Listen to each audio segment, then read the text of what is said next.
তৃণমূলের উকিল, আমি তৃণমূলটা করি না, তুমি খুব ভালো করে জানো। রাজীববাবু, তো বিষয়টা এই ব্যর্থতার দায় মানুষের কাছে কি করে চাপতে পারে? পুলিশ মন্ত্রী ব্যর্থ, তার মানে এটা পশ্চিমবঙ্গের পুলিশ মন্ত্রী ব্যর্থ, এটা বলা মানে পশ্চিমবঙ্গ ব্যর্থ নাকি? পশ্চিমবঙ্গ খারাপ নাকি? পশ্চিমবঙ্গে খারাপ করে রেখেছেন মমতা বন্দ্যোপাধ্যায়। না, শেষের শুরু হলে পরে তো মানুষের উপরে বিশ্বাস হারায়, এটাই তো স্বাভাবিক প্রশ্ন। শেষের শুরু তৃণমূল কংগ্রেসের হয়ে গেছে, সেই কারণেই মুখ্যমন্ত্রী মানুষের ওপরে বিশ্বাস হারাচ্ছেন এবং উনি ভুলে যাচ্ছেন যে মানুষই তাকে কিন্তু 2021 সালের বিধানসভা নির্বাচনেও সংখ্যাগরিষ্ঠতা দিয়েছে। এখন এই মানুষের উপরে বিশ্বাস হারানোর যে জায়গাটা আজকে তৈরি হয়েছে, আসলে চারিদিক দিয়ে নাস্তানাবুদ অবস্থার মধ্যে চলে গেছে।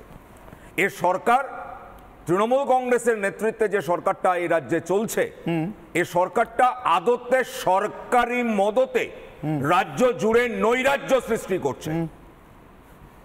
আজকে এই রাজ্য জুড়ে নৈরাজ্য সৃষ্টির যে জায়গাটা, সেই জায়গাটাকে যদি কোন দিকে দেখবেন, আপনি কর্মসংস্থানে দেখুন, আপনি উন্নয়নে দেখুন, আপনি আজকে মানুষের জীবনযাত্রার মান উন্নয়নের প্রশ্নে বলুন, শিক্ষা প্রতিষ্ঠানের প্রশ্নে বলুন, স্বাস্থ্য ব্যবস্থার প্রশ্নে বলুন, সমস্ত দিক থেকে একটা অচলায়তন অবস্থা হয়েছে। এমনকি যে লক্ষ্মীর ভাণ্ডারের কথা হচ্ছে, সেই লক্ষ্মীর ভাণ্ডারও দেখা যাচ্ছে লাইনে দাঁড়িয়ে আছে, এখনো মাসে মাসে টাকা আসছে না। যে বার্ধক্য ভাতা, বিধবা ভাতা, সামাজিক সুরক্ষা, সেটাও আজকে একই জায়গায় দাঁড়িয়ে রয়েছে। বিষয়টা হচ্ছে যে তৃণমূল কংগ্রেস ইস্যুটাকে ঘোরাতে চাইছে। মানুষের একটা সরকার কি কারণের জন্য? একটা সরকার তো মানুষকে বাঁচানোর জন্য। মানুষকে বাঁচানো মানে সমস্ত দিক থেকে একটা শান্তি শৃঙ্খলার পরিবেশ, সেই পরিবেশ রক্ষা করার দায় এবং দায়িত্ব সরকারের। এখন মুশকিলটা হচ্ছে যে তৃণমূল কংগ্রেস এ রাজ্যে এই ঘটনাগুলো ঘটছে, নিয়ন্ত্রণের কোনো জায়গা নেই। কারণ কতগুলো চৌর্যবৃত্তির মানসিকতার মানুষ সরকার আসীন হয়েছে বেশ।